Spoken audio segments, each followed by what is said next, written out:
Hello எஸ்பிரன்ஸ் welcome to 247. So ஒரு central exams பொறுத்த வரைக்கும் எனக்கு ஆப்டிடியூட் ரீசனிங் இங்கிலீஷ் அப்படின்றது ரொம்ப ரொம்ப ரொம்ப முக்கியம். இதை தாண்டி பேங்கிங்காக இருந்தாலும் மெசேஜிங்காக இருந்தாலும் இந்த ஜென்ரல் அவேர்னஸ் பேங்கிங் அவேர்னஸ் சொல்லிட்டு நிறைய விஷயங்கள் இருக்கும். பட் இது எல்லாமே நான் ஒரு ஃப்ரம் த ஃபவுண்டேஷன், அதாவது ஸ்கிராட்ச்ல இருந்து நான் வந்து படிக்கணும். ஏன்னா அப்போதான் என்னுடைய காம்படிஷன் அப்படின்றது நான் இன்னமும் வலுப்படுத்த முடியும். ஸோ அந்த மாதிரி நம்மளுடைய அடால் வந்து பார்த்தீங்க அப்படின்னா ஃபவுண்டேஷன் கோர்ஸ் அப்படின்றது இருக்கு.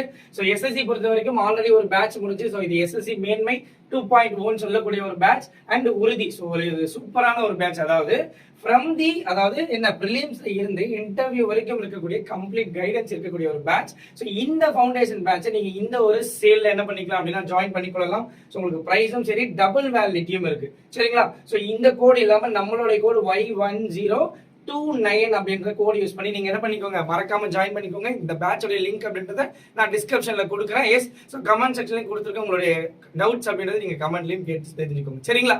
S, all the best. So எல்லாரையுமே நான் கிளாஸ்ல பாக்குறேன். தேங்க்யூ.